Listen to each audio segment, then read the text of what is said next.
Kemudian Bapak Ibu, seperti apa aspek potensial dalam manajemen talenta itu yang ditetapkan di dalam Permenpan 3 tahun 2020. Nah, ini sumbu Y-nya yang kami sampaikan ya.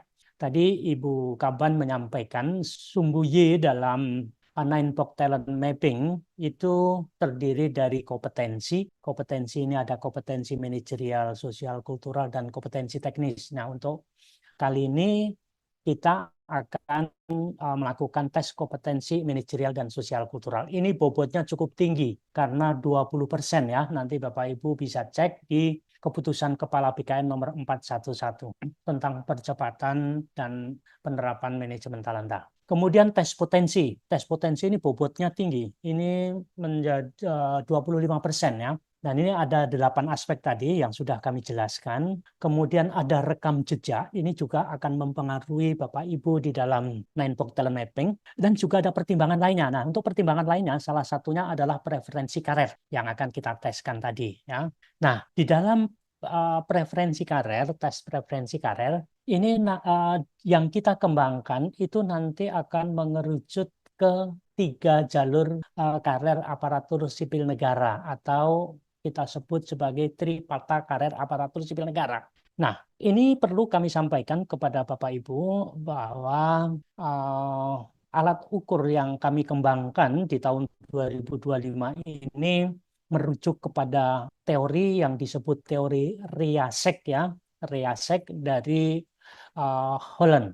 Nah, ini Bapak Ibu sekalian atau BKN dalam mengembangkan instrumen triparta ini mengadaptasi dari apa yang telah ditetapkan melalui teori Riasek oleh Holland. Nah, kira-kira seperti ini teori Riasek. Nah, ini perlu kami sampaikan kepada Bapak Ibu supaya Bapak Ibu dalam menjawab soal tes Riasek atau di dalam menentukan pilihan Bapak Ibu supaya dipertimbangkan betul dari berbagai aspek.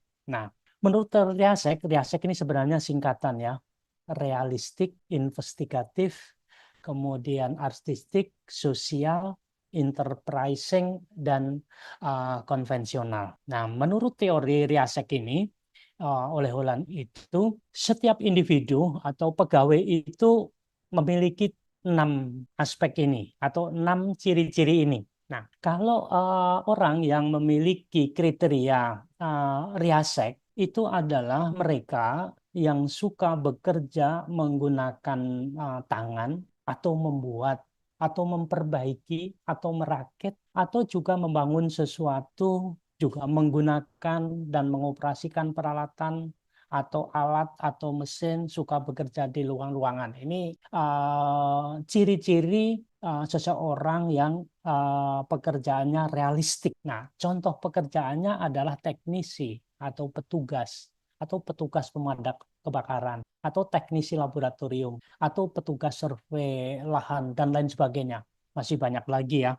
Ini ciri-ciri yang pertama. Kemudian ciri yang kedua adalah investigatif. Dalam hal seseorang itu suka bekerja, menemukan ide-ide yang baru, atau sering membuat inovasi-inovasi yang baru, atau suka membuat inovasi baru, ini merupakan salah satu ciri investigatif.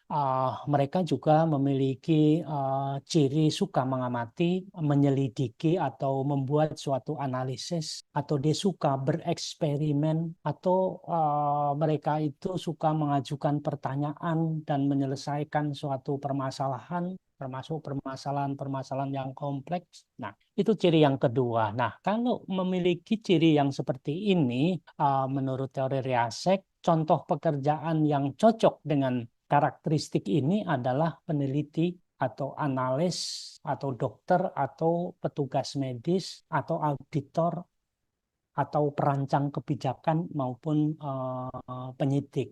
Ini di antaranya contoh-contoh pekerjaan yang memiliki sifat investigatif. Kemudian yang ketiga, artistik.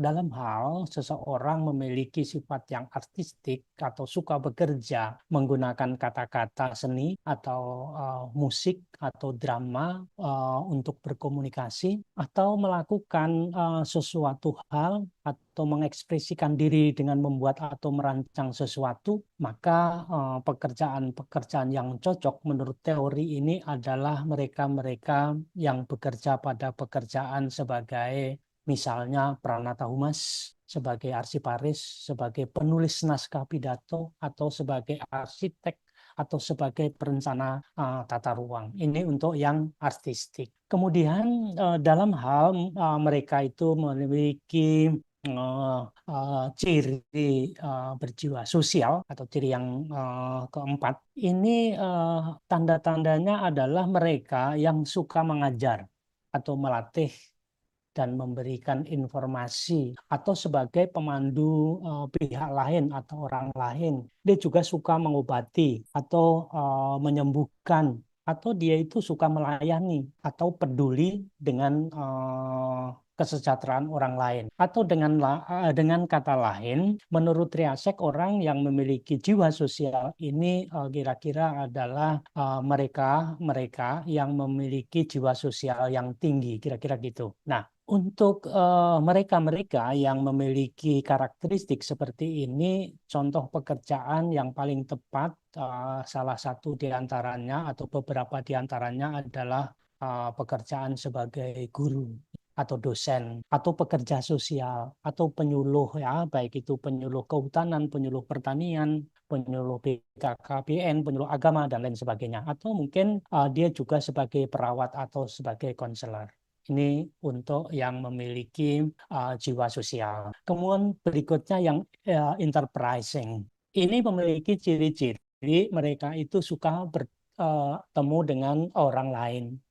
Dia juga suka memimpin atau suka berbicara dan memberikan pengaruh kepada orang lain. Termasuk juga orang yang enterprising adalah orang yang mampu atau yang suka mendorong orang lain untuk melakukan sesuatu atau bekerja dalam sesuatu usaha. Contoh pekerjaan bagi yang memiliki ciri-ciri enterprising ini adalah pekerjaan sebagai pejabat struktural misalnya, atau sebagai manajer, atau sebagai diplomat, atau sebagai spesialis pengembangan suatu bisnis atau promosi pariwisata dan lain sebagainya. Ini enterprising. Kemudian yang terakhir, konvensional. Ini bagi mereka yang memiliki ciri-ciri suka bekerja di dalam ruangan dan pada tugas-tugas yang melibatkan pengorganisasian dan akurasi, mengikuti prosedur. Dia bekerja dengan data-data atau angka-angka, dia itu suka, ya. Kemudian dia juga suka pada pekerjaan-pekerjaan yang bersifat perencanaan. Nah, dalam hal orang memiliki ciri-ciri yang seperti ini, contoh pekerjaan yang tepat menurut Riasek, teori Riasek ini adalah beliau bekerja sebagai akuntan atau analisis keuangan atau arsiparis atau tata usaha atau pranata komputer atau petugas pajak atau petugas administrasi. Nah, Bapak Ibu sekalian, inilah ciri-ciri Riasek yang ada, yang kemudian sudah kami kembangkan sedemikian rupa menjadi tes preferensi karir pegawai negeri sipil. Nah, dari 6 karakteristik ini semuanya sudah diterjemahkan dalam suatu tes yang kurang lebih ada 150-an lebih, ya, soal, tetapi ini cukup singkat, ya, dan mudah dipahami oleh Bapak Ibu sekalian. Karena itu maka nanti Bapak Ibu supaya mengisi seluruhnya. Kalau ada satu yang tidak terisi, dipastikan akan hang. Dan dari pilihan Bapak Ibu untuk semuanya ini nanti akan terakumulasi sehingga secara aplikasi nanti akan tersaring menjadi 3 besar. Nah, 3 besar itulah yang menjadi ciri-ciri Bapak Ibu sekalian yang akan digunakan sebagai